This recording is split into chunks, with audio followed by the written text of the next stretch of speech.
Hello അമ്മച്ചി, എന്തുണ്ട്? ഞാൻ ദേ അടുക്കളയില്.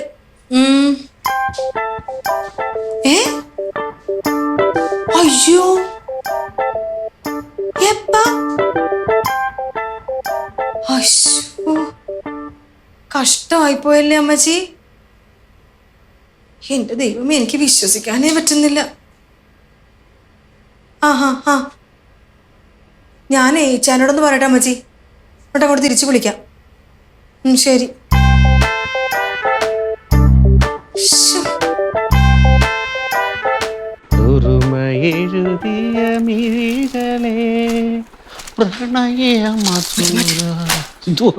ഇച്ചായ ഒരു കാര്യം അറിഞ്ഞ? എന്നാടി?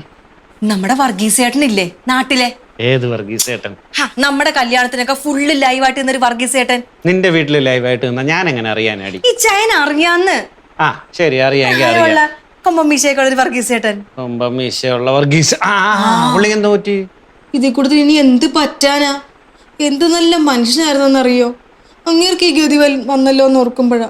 എന്നാടി, പുള്ളിക്ക് വല്ല അപകടം സംഭവിച്ചോ? ഫസ്റ്റ് അപകടമാണെങ്കിൽ കയ്യോ കാലോ ഓടിയും, കൂടിപ്പോയാ ചത്തുപോകും, അത്രയല്ലേ ഉള്ളു. ഇത് അതിനൊക്കെ അപ്പുറമായി പോയി ചായ. മരണത്തെക്കാളും കയ്യും കാലും ഒടിയുന്നതിനേക്കാൾ വലിയ സംഭവം. എന്നാടി അത്? നല്ല ദൈവഭയമുള്ള മനുഷ്യനായിരുന്നു ഈ ചായ. കർത്താവ് അങ്ങേരോട് ഈ ചതി ചെയ്തല്ലോ എന്ന് ഓർക്കുമ്പോഴാ. നീ ഇങ്ങനെ ആമുഖം ഇടാതെ കാര്യം എന്നാന്ന് വെച്ചാ പറയടി. ചില കാര്യങ്ങൾ പറയുമ്പോ ആമുഖം ഇടേണ്ടി വരും. കാര്യം പറയാനാ പോകുന്നത്. ഈ വർഗീസ് ചേട്ടന് ഒറ്റ മോളാ സോഫി. ഈ വർഗീസ് ചേട്ടൻ ആ കൊച്ചിനെ എങ്ങനെയാ വളർത്തിയെന്നറിയോ? എനിക്കറിയില്ല. അതല്ലേ പറഞ്ഞിരുന്നത്. ആ കൊച്ചു പറയുന്ന എല്ലാ സാധനങ്ങളൊക്കെ വാങ്ങിച്ചു കൊടുത്ത് കണ്ണിലുണ്ണിയായിട്ടാണ് വളർത്തിയത്. ഞാൻ വല്ലയിടത്തും വെച്ച് അടിച്ചു തന്ന നിനക്ക് കാര്യം എന്തെങ്കിലും പറയണ്ടേ? പറയില്ലേ, എണീറ്റ് പോ. ചുമ്മാ മെനക്കെടുത്താൻ വേണ്ടി. ഇതെന്തോ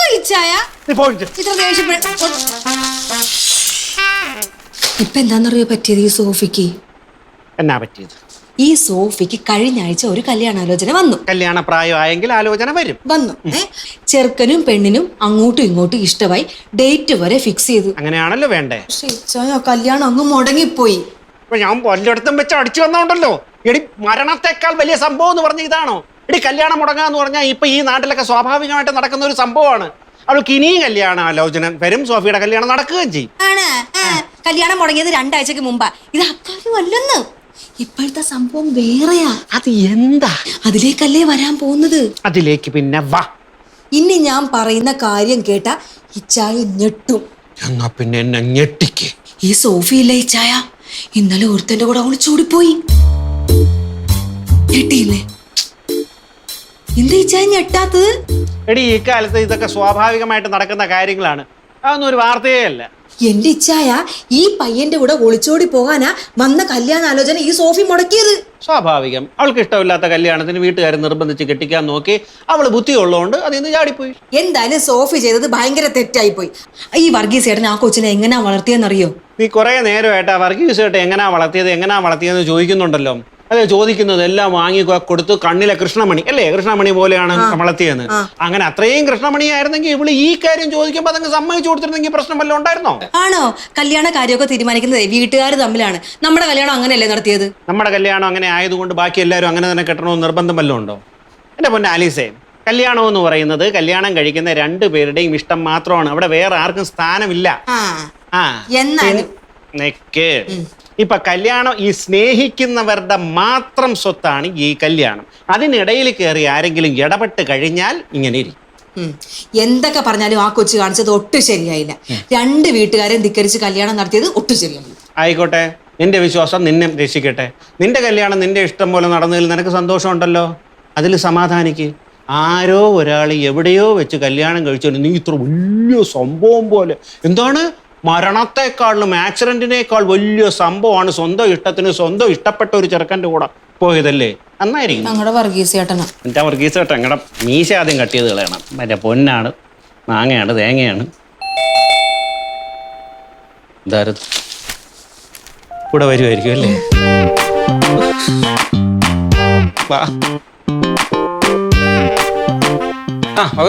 നമസ്കാരം ഡോക്ടർ. നമസ്കാരം. രാവിലെ ഡോക്ടർ പോയോ ഇല്ലയോ എന്ന് ഓർത്ത് ഞാൻ പേടിച്ചോടി വരുമായിരുന്നു. എന്തിട്ട്? എൻ്റെ സാറേ, ഞാൻ വലിയൊരു പുലിവാല് പിടിച്ചിരിക്കുക. എന്തോ പുലിവാല്? എനിക്കൊരു 2000 രൂപ ഒന്ന് സഹായിക്കോ? 2000 രൂപ ആ എന്തിനാ? അത് പറയാനാണ് ഒത്തിരി ഉണ്ട് സാറേ, അത്യാവശ്യമായിരുന്നു. എന്നെ എന്നും സഹായിക്കോ? 2000 രൂപയല്ലേ? ആ. തരാം. ആ. പക്ഷെ എന്ന് തിരിച്ചു തരുമെന്ന് പറയണം.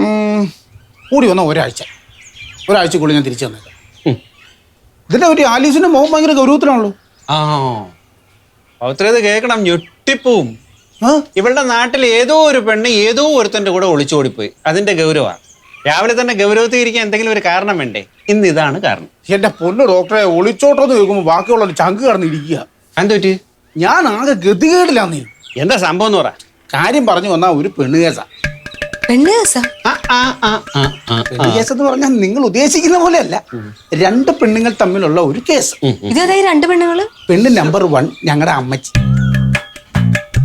എന്നെ പരിചയപ്പെടുത്തേണ്ട ആവശ്യമില്ലല്ലോ. പെണ്ണ് നമ്പർ 2 സുമിത്ര എന്നാണ് പേര്. വയസ്സ് 26, ഡിഗ്രി വരെ പഠിച്ചിട്ടുണ്ട്. ഇവിടുന്ന് 15 കിലോമീറ്റർ അപ്പുറയാണ് താമസം. പവിത്രൻ ഈ പെണ്ണും കൂടെ എന്താ ബന്ധം? ഒരു പെണ്ണ് കാണൽ ബന്ധം. ഈ സുമിത്ര എന്ന് പറയുന്ന പെണ്ണിനെ ഒരു 6 മാസം മുമ്പ് ഞാൻ ഞങ്ങളുടെ അമ്മച്ചിയും കൂടെ ചെന്ന് പെണ്ണ് കാണാൻ വേണ്ടി ചെന്നു. ഒറ്റ നോട്ടത്തിൽ തന്നെ എനിക്ക് സുമിത്രനെ ഇഷ്ടമായി, സുമിത്രയ്ക്ക് എന്നെയും ഇഷ്ടമായി. പക്ഷെ ഞങ്ങളുടെ അമ്മച്ചിക്ക് ഇഷ്ടപ്പെട്ടില്ല. അതെന്താ? അമ്മച്ചി പറയുന്നത് അവളെ ഒറ്റ നോട്ടം നോക്കുമ്പോൾ അറിയാം അവൾ അഹങ്കാരിയാന്നാ പറയുന്നത്. 2 ദിവസം കഴിഞ്ഞപ്പോൾ അവൾ എന്നെ ഫോൺ ചെയ്തു. പിറ്റേ ദിവസവും വിളിച്ചു. ഇനി ഞാൻ അങ്ങോട്ട് വിളിച്ചു. അങ്ങോട്ട് വിളിയായി ഇങ്ങോട്ട് വിളിയായി കറങ്ങി തിരിഞ്ഞ് എന്നെ നേരെ പറയുന്നത് ഞങ്ങൾ തമ്മിൽ അങ്ങ് ലോകത്തിലായി. അപ്പൊ കഥ ഇത്രയും മുന്നോട്ട് പോയല്ലേ? എന്നിട്ട് ഞങ്ങളോട് ഇതുവരെ പറഞ്ഞില്ല. അതെ, പറഞ്ഞിട്ട് എന്താ കാര്യം? ഞങ്ങളുടെ അമ്മച്ചിക്ക് ഇഷ്ടമല്ലല്ലോ സാർ. ഇപ്പൊ അതല്ല വിഷയം. പിന്നെ അവളാകെ കരച്ചിലും ബഹളമാന്നീ. അവള് പറയുന്നത് അവളെ കെട്ടിയില്ലെങ്കിൽ അവള് കെട്ടി തൂങ്ങി ചാവൂന്നാ പറയുന്നത്. അയ്യോ, അവളെയും കെട്ടിക്കൊണ്ട് എനിക്ക് വീട്ടോട് ഒന്ന് കയറാൻ പറ്റുമോ? ഞങ്ങളുടെ അമ്മച്ചി എന്നെ തട്ടും. ഇതൊക്കെ ഇത്ര വലിയ പ്രശ്നമാണോ? നിങ്ങൾ തമ്മിൽ സംസാരിച്ച് തീർക്കാവുന്നല്ലേ ഉള്ളൂ. എന്റെ സാറേ, ഇതൊക്കെ സംസാരിച്ചതാ. പക്ഷേ പവിത്രേട്ടാ, എനിക്ക് ഇനി ഇങ്ങനെ പിടിച്ചു നിൽക്കാൻ പറ്റില്ല. വീട്ടിൽ നിന്ന് എന്തൊക്കെ നിർബന്ധമാണെന്നറിയോ കല്യാണം കഴിക്കാൻ വേണ്ടിട്ട്? എത്രയും പെട്ടെന്ന് നമ്മുടെ കല്യാണം നടത്താൻ പവിത്രേട്ടാ. ഇത് നിനക്ക് ഞാൻ പറയുന്നത് മനസ്സിലാവുന്നില്ലേ? എനിക്ക് ആഗ്രഹമില്ലാത്തോണ്ടാണോ? അമ്മച്ചി സമ്മതിക്കണ്ടേ ഇതിന്? അതിന് അമ്മച്ചി അല്ലല്ലോ കേട്ടുന്നത്, പവിത്രേട്ടനല്ലേ. അല്ലെങ്കിൽ തന്നെ ഇപ്പൊ വീട്ടുകാരെ അറിയാണ്ട് എത്ര കല്യാണമാണ് നടക്കുന്നത്. ഇതൊക്കെ ആര് നോക്കുന്നു? ഇനി ഇതൊക്കെ പറയാൻ കൊള്ളാം. നിനക്ക് എന്റെ അമ്മച്ചിയുടെ സ്വഭാവം അറിയാൻ മേലാത്തോണ്ട. പെണ്ണ് കാണാൻ വേണ്ടി വന്നപ്പോഴേ പറഞ്ഞു നീ അഹങ്കാരിയാണെന്ന്. പിന്നെ മുഖത്ത് നോക്കി സ്വഭാവം പറയാൻ അവരെന്നെ ജോത്സ്യം പഠിച്ചിട്ടുണ്ടോ? ചുമ്മാ ഇതൊക്കെ അടവ്. എന്റെ പവിത്രേട്ട എത്രയും പെട്ടെന്ന് നമ്മുടെ കല്യാണം നടത്തണം. അമ്മച്ചിയെ കൊണ്ട് എങ്ങനെയെങ്കിലും ഒന്ന് സമ്മതിപ്പിക്കൂ. അവളിങ്ങനെ കിടന്ന് കടുപ്പിടുത്തം പിടിക്കാൻ നേരത്ത് പിന്നെ എന്നാ ചെയ്യാനാ? ഞാൻ നോക്കിയിട്ട് ഒറ്റ വഴിയേ ഉള്ളൂ. എങ്ങനെയും അമ്മച്ചിയെ ഒന്ന് സോപ്പിടുക. അമ്മച്ചി ഞാൻ പറയുന്ന ഒന്ന് കേക്കമ്മച്ചി. സുമിത്ര നല്ല സ്നേഹമുള്ള പെണ്ണാന്ന്. എന്റെ അമ്മച്ചിയെ പൊന്നു പോലെ നോക്കുമല്ലേ. അയ്യോ, എന്നെ പൊന്നു പോലെ നോക്കണ്ടായേ. ഇങ്ങനെ ഒരു പൊട്ട ആ പെണ്ണൊന്നും മനസ്സ് വെച്ചപ്പോ നിന്റെ മനസ്സിളകിയല്ല. അമ്മച്ചി ഞാൻ പറയുന്ന അമ്മച്ചി ഒന്ന് കേക്കമ്മ. ഒന്നും പണയണ്ട, ഈ കല്യാണം നടക്കൂല. ഇനി നിങ്ങൾ പറ, ഇതുപോലൊരു അവസ്ഥയിൽ പെട്ടുപോയി പിന്നെ എന്തോ ചെയ്യും? പ്രശ്നമാണല്ലോ ഇപ്പോഴത്തെ കാല. പെൺപിള്ളേർ എന്തൊക്കെ ചെയ്യുമെന്ന് പറയാൻ പറ്റത്തില്ല. അരുതാത്ത എന്തെങ്കിലും ചെയ്താ പവിത്രം പെട്ടു. അതെ. ഒരു കാര്യം ചെയ്യും, അമ്മയെ പറഞ്ഞ് സമ്മതിപ്പിക്കേ. പോത്തിനോട് വേദം ഓതിട്ട് വല്ല കാര്യമുണ്ട്? പെറ്റ തള്ള അങ്ങനെയൊന്നും പറയല്ലേ. അവര് സമ്മതിക്കത്തില്ലെന്ന് പറഞ്ഞില്ലേ? ഇന്ന് ഞാനൊരു കാര്യം പറയട്ടെ. ആ പെങ്കൊച്ചിനോട് വേറെ ആരെങ്കിലും കെട്ടാൻ പറ. എന്റെ ആലീസ, ഞാൻ ആ വഴി ഒന്ന് സംസാരിച്ചു നോക്കിയതാ. ആണോ? ഇപ്പൊ പവിത്രേട്ടൻ എന്താ പറഞ്ഞു വരുന്നേ? എനിക്കൊന്നും മനസ്സിലാവുന്നില്ല. ഇനി ഞാൻ ഇത്ര നേരം പറഞ്ഞത് മലയാളത്തിലല്ലേ, നിനക്ക് മനസ്സിലാവുന്നില്ലേ? എന്റെ അമ്മച്ചിയുടെ സമ്മതം ഇല്ലാതെ ഈ കല്യാണത്തിന് ഞാൻ തയ്യാറല്ല. എന്നുവെച്ചാ നീ കുറച്ച് നാളോടെ ഒന്ന് വെയിറ്റ് ചെയ്യും. എത്ര കാലം ഇനി വെയിറ്റ് ചെയ്തെന്ന് തന്നെ ഇരിക്കട്ടെ. അമ്മച്ചി സമ്മതിക്കുമെന്ന് പവിത്രേട്ടന് ഉറപ്പുണ്ടോ? ഉറപ്പുണ്ടോന്ന്? അങ്ങനെയൊക്കെ ചോദിച്ചാ ശരി, അത് കള. രണ്ടാമത്തെ പ്ലാൻ എന്താ? നീ വേറൊരു കല്യാണം കഴിക്കേ. ബെസ്റ്റ്. ഇത്രയും നാളും പുറകെ നടന്ന് ചക്കരെ പഞ്ചാര എന്നൊക്കെ പറഞ്ഞിട്ട് കാര്യം കഴിഞ്ഞപ്പോ നിങ്ങൾക്ക് എന്നെ വേണ്ട അല്ലേ? അതിന് കാര്യമൊന്നും കഴിഞ്ഞില്ലല്ലോ. ദേ പവിത്രേട്ടാ, അങ്ങനെ എന്തെങ്കിലും നിങ്ങളുടെ മനസ്സിലുണ്ടെങ്കിലേ അതങ്ങ് കളഞ്ഞേക്ക്. എന്നെ ഉപേക്ഷിക്കുകയാണ് ചെയ്തോണ്ടല്ലോ ഞാൻ തൂങ്ങിച്ചാവും, സത്യം. അവൾ അത്രയും തീർത്ത് പറഞ്ഞോടുകൂടി ഞാൻ അമ്മച്ചിയോട് ഒരു പ്രാവശ്യം കൂടെ സംസാരിച്ചു നോക്കും. പവിത്ര, നീ എന്ത് പറഞ്ഞാലും എന്റെ മനസ്സ് മാറാൻ പോണില്ല. എനിക്ക് അവളെ ഇഷ്ടമല്ല. എന്റെ അമ്മച്ചി, ഞാൻ ഒന്നാമത്തെ കാര്യം കല്യാണപ്രായം കഴിഞ്ഞ് നിൽക്കുക. ഏതായാലും പെണ്ണും കെട്ടണം. ഈ പിന്നെ അവളെ ആണല്ലോ എന്നെ കുഴപ്പമെന്നാ. ആരായാലും വേണ്ടൂല, അവളെ വേണ്ട. എന്റെ അമ്മച്ചി അവളാണ് തൂങ്ങിച്ചാവെന്ന് പറഞ്ഞ് നിൽക്കുക. ഈ പ്രായത്തിലുള്ള പെണ്ണുങ്ങളാ. ഈ ഒരു ആവശ്യത്തിന് പുറത്ത് എന്തെങ്കിലും കടുകയും ചെയ്ത് കഴിഞ്ഞാൽ ആത്മഹത്യപ്രാരംഭയുടെ പേരിൽ 8 അല്ലെങ്കിൽ 9 വർഷം ഞാൻ ജയിലിൽ പോയി കിടക്കേണ്ടി വരും. അവളെ കല്യാണം കഴിച്ച് നീ ജീവിതകാലം മുഴുവനും കഴിയാൻ നല്ലത് 9 കൊല്ലം ജയിലിൽ കിടക്കണം. ഞാൻ മാത്രമല്ല, അമ്മച്ചിയും ജയിലിൽ പോയി കിടക്കേണ്ടി വരും. എന്തിനേ? എന്റെ അമ്മച്ചി അങ്ങനെയാ നിയമം. അമ്മച്ചി പറഞ്ഞിട്ടാണ് ഞാൻ ആ പെണ്ണിനെ കെട്ടാത്തെന്ന് പറഞ്ഞാൽ അമ്മച്ചിയും പ്രതിയാവും. എന്താന്ന് പറഞ്ഞാലും ഞാൻ സമ്മതിക്കൂല അവളെ കെട്ടാൻ. അല്ല ഡോക്ടറെ, ഞാനൊരു കാര്യം ചോദിച്ചോട്ടെ. നിങ്ങൾ കല്യാണമൊക്കെ വെച്ച് സന്തോഷത്തോടെ ജീവിക്കുമല്ലേ? എനിക്ക് ഈ ഏടാകൂടത്തിനന്ന് ഊരിപ്പോൻ എന്തെങ്കിലും ഒരു വഴിയുണ്ടെ പറഞ്ഞു തരും. ഇതിലൊരു വഴി പറഞ്ഞു തരിക എന്ന് വെച്ചാൽ എൻ്റെ കാര്യം തന്നെ എടുക്കാം. ഞാൻ പെണ്ണ് കാണാൻ പോകുന്ന ആദ്യത്തെ പെണ്ണ് ആലീസ്. ഫസ്റ്റ് നോട്ടത്തിൽ തന്നെ എനിക്ക് ഇവളെ ഇഷ്ടമായി, ഇവക്ക് എന്നെ ഇഷ്ടമായി. അതോടെ കല്യാണം കഴിഞ്ഞു. അപ്പം എൻ്റെ ഇക്കാര്യത്തിലുള്ള എക്സ്പീരിയൻസ് ഇത്ര മാത്രമേ ഉള്ളൂ. പിന്നെ ഇതിലൊക്കെ ഉപദേശം തരാൻ ആലീസ് ബെസ്റ്റാ. നീ അവളോട് ചോദിക്കും, ഞാൻ കാശെടുത്തിട്ട് വരാം. ആലീസേ, എന്തെങ്കിലും ഒരു ഐഡിയ മനസ്സിൽ വരുന്നുണ്ട്, പറ. അതിനു മുന്നേ എനിക്ക് വേറൊരു പ്രശ്നം തീർക്കാനുണ്ട്. ഇപ്പൊ വരാവേ.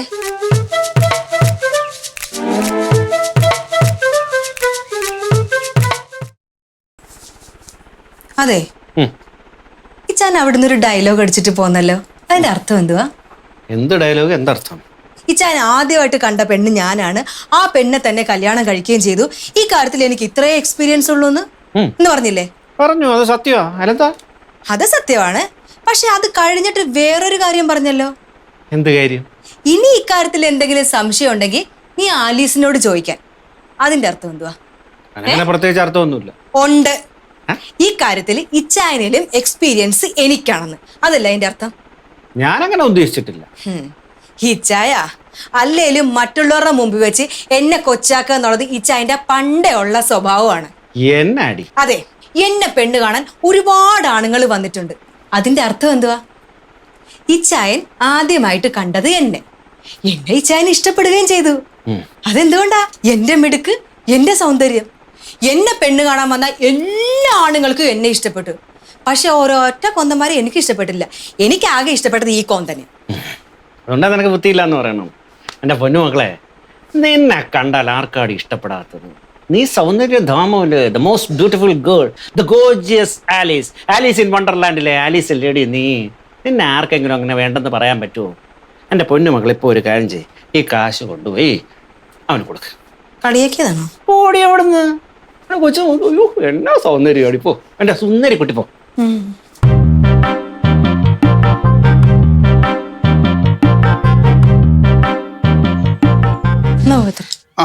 വലിയ പോരാ കേട്ടോ. ഇനി എന്താ പരിപാടി? ഒന്നും പറയണ്ട എൻ്റെ ആലീസ്. ചെകുത്താലിനും കടലിനും ഇടയ്ക്ക് പെട്ട അവസ്ഥ എൻ്റെ.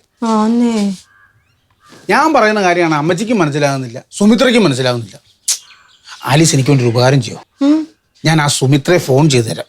ഒന്ന് എനിക്ക് വേണ്ടി ഒന്ന് സംസാരിക്കുമോ? ഞാൻ എന്ത് സംസാരിക്കാനാ? അല്ല, എന്റെ ഗതികേടൊന്ന് പറഞ്ഞാൽ മതി. ഒരു വർഷവും കൂടെ അവളോടൊന്ന് ശ്രമിക്കാൻ പറ. അത് കഴിയുമ്പോൾ ഞാൻ അവളെ കല്യാണം കഴിച്ചോളാം. അല്ല പവിത്ര, ഞാൻ പറഞ്ഞ അവര് കേൾക്കുവോ? അല്ലെ, പെണ്ണുങ്ങളോട് സംസാരിക്കാൻ ആണുങ്ങളെക്കാട്ടിലും എപ്പോഴും നല്ലത് പെണ്ണുങ്ങൾ തന്നെയാണ്. മാത്രമല്ല, ഇങ്ങനെയുള്ള കാര്യങ്ങൾ പറയാൻ ആലീസിനെ കഴിഞ്ഞിട്ടല്ലേ വേറെ ആളുണ്ട്. അയ്യോ അതല്ല, ഒരു പരിചയമില്ലാത്ത ഒരാളോട് എങ്ങനെ ഞാൻ സംസാരിക്കുന്നത്? എന്നെ പരിചയമുണ്ടല്ലോ. ഞാൻ വളരെ സത്യസന്ധനാണ്, പറയുന്ന വാക്കിന് വിലയുള്ളവനാണ്, ആനയാണ് തേങ്ങയാണെന്നൊക്കെ പറഞ്ഞങ്ങ് വെച്ച് നീച്ച്. ഇങ്ങനെയൊക്കെയല്ലേ നമ്മളൊരാളെ പരിചയപ്പെടുന്നത്. എന്നെ വിളിക്ക്, ഞാൻ ശ്രമിച്ചു നോക്കാം. നിക്ക്.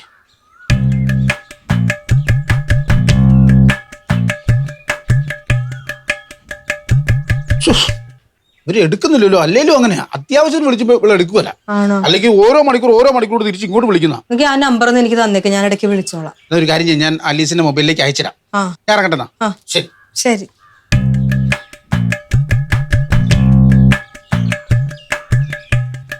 അമ്മേ,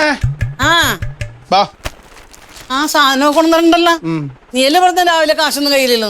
ഞാൻ രാവിലെ ജോർജ് കുട്ടി സാറിന്റെ 2000 രൂപ കടം മേടിച്ചാ, ഒരാഴ്ച കഴിയുമ്പോൾ തിരിച്ചു കൊടുക്കണമെന്ന് പറഞ്ഞു. അല്ല, നീ രാവിലെ മുതൽ രാത്രി വരെ എന്തെങ്കിലും ഇരുന്നിട്ട് കാശൊന്നും കിട്ടണല്ലേ? അമ്മ തരാനുള്ളവരൊക്കെ കടം പറയുക, അവരോട് അലമ്പുണ്ടാക്കാൻ വേണ്ടി പറ്റൂ. പണ്ടേ നിനക്കൊരു കാര്യത്തിൽ പ്രാപ്തിയില്ല. എന്താണോ ഒരു പക്വത വന്നത്. വരുമ്പോ ഞാൻ അമ്മയെ അറിയിക്കാം.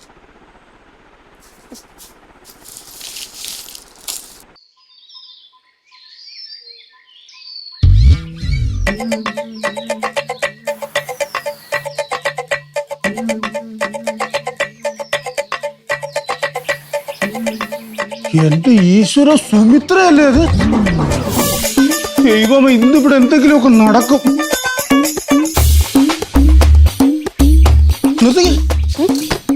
നീ തന്നെ അടി കാണിച്ചോണ്ട് വന്നിരിക്കുന്നേ. നീ ഇവിടെങ്ങാനും വന്ന് നിൽക്കുന്ന എന്റെ അമ്മ കണ്ടു കഴിഞ്ഞാൽ അവര് ഒലക്ക എടുത്ത് അടിക്കുള്ളൂ നിനക്കിട്ട്. എന്തെടുത്ത് അടിച്ചാലും വേണ്ടില്ല, ഞാൻ വീട്ടിൽ നിന്നുള്ള സാധനം എല്ലാം കെട്ടിപ്പറക്കിയല്ലേ പോകുന്നത്. എടി നീ എന്തോ വിവരക്കേടാടി കാണിക്കുന്നത്. നിന്നോട് ഞാൻ പറഞ്ഞാണോ എനിക്കൊരു ശകല സമയം തരാൻ? ആ സമയം കൊണ്ട് ഞാൻ അമ്മയെ പറഞ്ഞ് എങ്ങനെയാലും ഞാൻ സമ്മതിപ്പിക്കാം. നീ ഇത് ആദ്യം ഒന്ന് എടുത്തോണ്ട് പോ.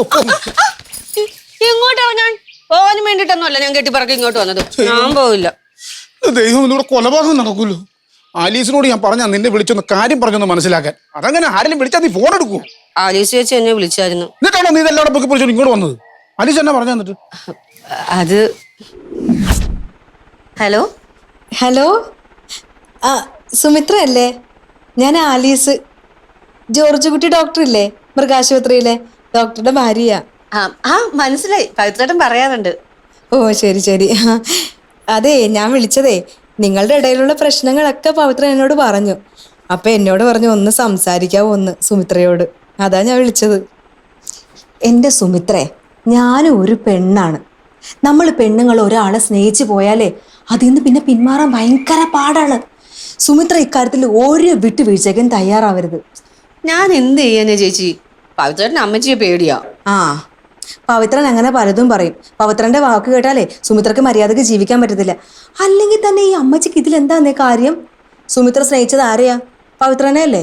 എന്നാലും ഓരെന്നാലും ഇല്ല. പവിത്രന്റെ കൂടെ ജീവിക്കാൻ അത്രക്ക് താല്പര്യമാണെങ്കിൽ കെട്ടും കിടക്കി എടുത്തെടുത്ത് നേരെ പവിത്രന്റെ വീട്ടിലോട്ട് പോയിക്കോ. കൊന്നാലും ഞാൻ ഇവിടുന്ന് ഇറങ്ങൂല എന്ന് പറഞ്ഞേക്കണം.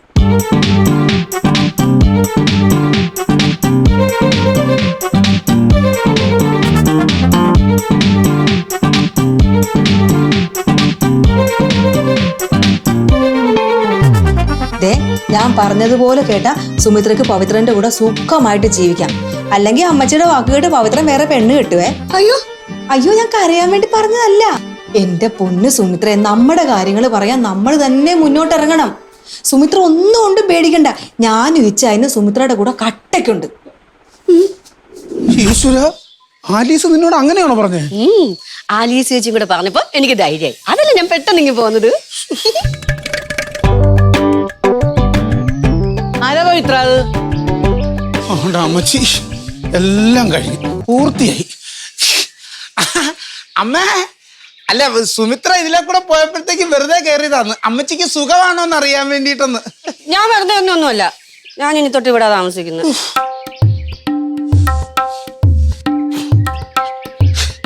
സത്യമായിട്ട് ഞാൻ പറഞ്ഞിട്ട് വന്നൊന്നുമല്ല, ഇതൊക്കെ ആലീസിന്റെ പണിയാ. ദൈവത്തോർത്ത് അമ്മച്ചി അലമ്പൊന്നും ഉണ്ടാക്കരുത്. ഏതായാലും വന്നല്ലേ, ഒരു ദിവസം ഇവിടെ നിൽക്കട്ടെ അല്ലേ? ഒന്ന് സമ്മതിക്കും. നാളെ എന്തെങ്കിലും പറഞ്ഞ് ഞാൻ അവളെ പറഞ്ഞു വിടാം. വഴിയെ വീണവർക്ക് കയറി താമസിക്കാൻ ഇത് സത്രമൊന്നുമല്ല. പോകാൻ പറ അവളോട്. നീ ഇപ്പൊ ഇവിടെ കയറി താമസിക്കാൻ നിന്നാ ഇവിടെ ഒരു ചോരപ്പുഴ ഒഴുകും. ഒരു കാര്യം ചെയ്യും, നീ ഇപ്പൊ പോ. ഞാൻ പിന്നെ ഒരു ദിവസം ഞാൻ വന്ന് വിളിച്ചോളാം. സത്യം. പവിത്രേട്ടാ, പവിത്രേട്ടൻ എന്ത് പറഞ്ഞാലും ഞാൻ ഇവിടുന്ന് പോവില്ല. ഇന്നോട്ടെ ഇത് എന്റെ വീടാ.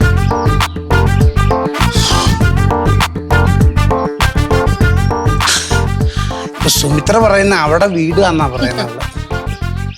അമ്മ ഒന്ന് ചെറുതായിട്ടൊന്ന് അഡ്ജസ്റ്റ് ചെയ്യണം. അമ്മയുടെ കാല് വേണം ഞാൻ പിടിക്കാൻ. അമ്മ നടക്കില്ല പവിത്ര. ഇവിടെ ഞാൻ പറയുന്നത് മാത്രമേ നടക്കുള്ളൂ. ഉറപ്പായിട്ടും? ഉറപ്പായിട്ടും.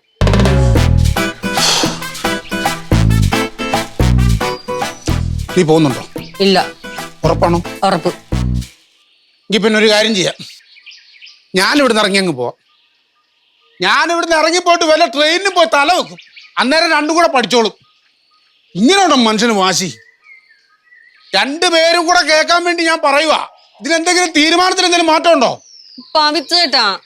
പവിത്ര, അവളോട് കയറി വരാൻ പറ. പറഞ്ഞത് മനസ്സിലായില്ലേ? കയറി വരാൻ പറ. കല്ലാനാണോ? വാ, അഥവാ അടി വീഴുവാണെങ്കിൽ ഓടിക്കണം കേട്ടോ.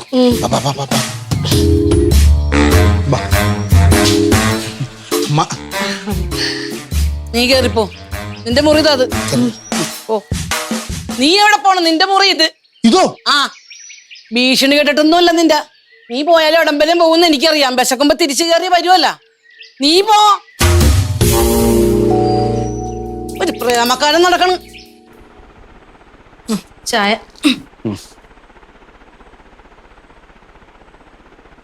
ഏല കേട്ടോടി. പവിത്രനാണല്ലോ. ഹലോ പവിത്ര. ഹലോ ഡോക്ടറെ, ഞാനാ. പറഞ്ഞോ. പിന്നെ ആലീസിനോട് ഒരു പ്രത്യേക താങ്ക്സ് പറഞ്ഞു തരൂ കേട്ടോ. എന്തിനാ? എന്റെ അവസ്ഥ സുമിത്രയോടൊന്ന് പറഞ്ഞ് മനസ്സിലാക്കണമെന്ന് ആലീസിനോട് ഒരു വിവരക്കേട് ഞാൻ പറഞ്ഞായിരുന്നു. നമ്പറും കൊടുത്തിട്ടുണ്ടായിരുന്നു. ഏതായാലും ആലീസ് എന്നെ വല്ലാതെ അങ്ങ് സഹായിച്ചു കളഞ്ഞു. ഉം. എന്താ? എത്രയും പെട്ടെന്ന് പെട്ടിയും കിടക്കയും എടുത്തുകൊണ്ട് വിട്ടോളാനുള്ളൊരു മനോഹരമായ ഉപദേശമാണ് ആലീസ് സുമിത്രയ്ക്ക് കൊടുത്തത്. അവളത് കേൾക്കാൻ നിൽക്കുമായിരുന്നു. പെട്ടിയും കിടക്കയൊക്കെ എടുത്തുകൊണ്ട് എൻ്റെ വീട്ടിൽ വന്ന് നിൽക്കുക. അവിടെ അമ്മച്ചിയില്ലേ? അയ്യോ, അമ്മച്ചി ഇവിടെ ഉണ്ട്. അമ്മച്ചി എന്ത് പറഞ്ഞു? ഇതുവരെ ഒന്നും പറഞ്ഞില്ല, പറയും. കാരണം എൻ്റെ അമ്മച്ചി എനിക്കറിയാമല്ലോ. പിന്നെ ആലീസിനോട് പറയണം, ഇതിനെക്കാട്ടിന് നല്ലതൊരു ബോംബ് എടുത്തുകൊണ്ട് എൻ്റെ വീടിൻ്റെ സൈഡിൽ കൊണ്ട് വെക്കുന്നതാണ് നല്ലതായിരുന്നെന്ന്. അതാകുമ്പോൾ ഒറ്റപ്പൂട്ടണം എല്ലാം കൂടെ അങ്ങ് തീരുമായിരുന്നല്ലോ. ശരി സാറേ. പിന്നെ ആയുസ്സും ബലവും ആരോഗ്യം ദൈവം തരുവാണെന്നുണ്ടെങ്കിൽ ഇനി കാണാം കേട്ടോ. ശരി പവിത്ര. എന്ത് പറ്റി ചായ? നീ സുമിത്രയെ വിളിച്ചായിരുന്നു? പവിത്രന്റെയാ? പവിത്ര. ആ, അത് പവിത്രൻ നമ്പർ തന്നിട്ട് ഞാൻ വിളിച്ചായിരുന്നു. എന്നിട്ട് നീ അവളെ ഉപദേശിച്ചോ? പവിത്രന്റെ കൂടെ ജീവിക്കാൻ അത്ര ആഗ്രഹമാണെങ്കിൽ സുമിത്ര പവിത്രന്റെ വീട്ടിലോട്ട് ചെല്ലാൻ പറഞ്ഞു. അവിടെ അമ്മച്ചിയില്ലേടി? അതിനെന്താ, കാലം മാറിയില്ലേ ഇച്ചായ? എന്നാടി? പ്രേമിക്കുന്നവരുടെ ആഗ്രഹം സാധിച്ചു കൊടുത്തില്ലെങ്കിലേ അവരവരുടെ ഇഷ്ടപ്രകാരം ജീവിക്കും. രണ്ടാൾക്കും പരസ്പരം ഇഷ്ടമാണെങ്കിൽ പിന്നെ അവരുടെ കാര്യത്തിൽ ആർക്കും ഇടപെടേണ്ട കാര്യമില്ല. ഇങ്ങോട്ട്. ഇതൊന്നും ഞാൻ പറഞ്ഞതല്ല, ഇന്ന് രാവിലെ ഇച്ചായൻ തന്നെ പറഞ്ഞതാ. മറന്നുപോയാ? ഇങ്ങോട്ട് നോക്ക്, ഇച്ചായൻ പറഞ്ഞു, ഞാൻ പ്രവർത്തിച്ചു, അത്രേ ഉള്ളൂ. അല്ല, അനുസരണയുള്ള കുട്ടി. ഒരു കുടുംബം കുളവാക്കിയപ്പോ സമാധാനമായല്ലോ അല്ലേ? ആയി.